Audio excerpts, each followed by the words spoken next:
When the first screenshots and videos for Dorohedoro released, there was a lot of skepticism from the community after seeing Kaiman and the gang in 3D, as despite some outliers, most shows with this kind of animation style tend to not work that well. However, the series was something I honestly never expected to see animated at all, and since it's one of my favourites, I decided to give it a shot. And honestly, Studio Mappa did a far better job with this adaptation than I ever could have expected, nailing the essence of the show and keeping the right tone throughout.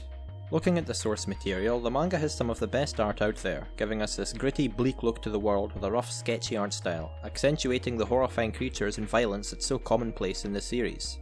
It's a great contrast to how damn hilarious the series actually is and adds to its dark humour, and if the anime couldn't nail this atmosphere, I was honestly ready to drop it immediately. The series can give you a bit of whiplash, with one episode being full of action and the next being a baseball episode, and changing the tone of the show to fit this is done to the highest degree. Just look at episode 3, where zombies rise up in the hole due to magic residue. A lesser adaptation would have adapted this at face value and made it semi-serious, but instead our first zombie appearance has a slow reveal shot being accompanied by a bombastic orchestral arrangement, to the utter indifference of Shin and Noi.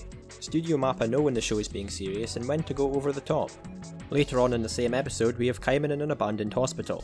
The flashlight flickers, we get a first-person shaky cam right out of some Silent Hill game. It's glorious and a lot of fun to watch how the show handles all these different atmospheres in such a short amount of time.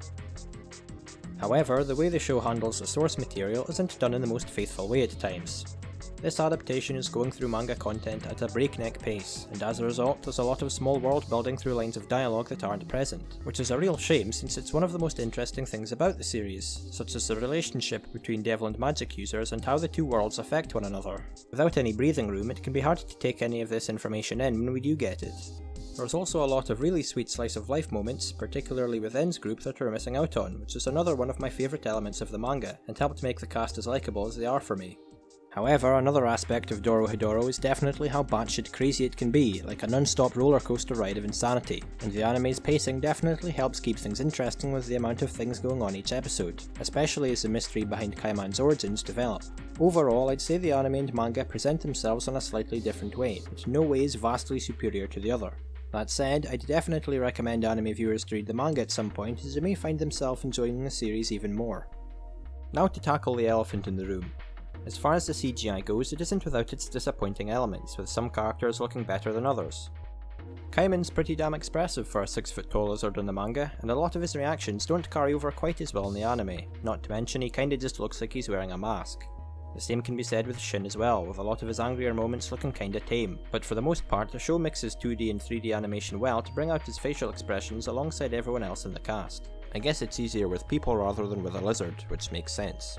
The show also makes sure to take advantage of its 3D with some pretty complex choreography and fights, great slow-mo to give moments more of an impact, and some fantastic camera work I haven't seen that much in shows.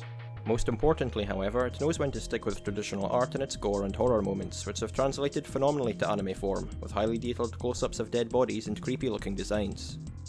While CGI isn't everyone's cup of tea, the show graces us with the most gorgeous background art I've potentially ever seen in a show. The man behind this is Shinji Kimura, who's previously done art for Akira, Angel's Egg and Steam Boy, and the similarities at times are especially obvious with the latter. This man has one hell of a repertoire and manages to recreate the original art perfectly, something I didn't think would be possible. Whether it's the dimly lit neon look of the hole, the Burton-esque surrealism of the Blue Night Festival, or the cathedral-inspired look of En's mansion, every set piece is simply breathtaking and adds so much to the immersion and atmosphere of the show. I really can't lambast the show's wonky 3D moments when virtually every other aspect is done so well for me. The atmosphere, the bizarre music, the gorgeous backgrounds, it really is as close to a perfect adaptation as I can imagine, retaining almost everything that makes the series great and translating really well to anime form.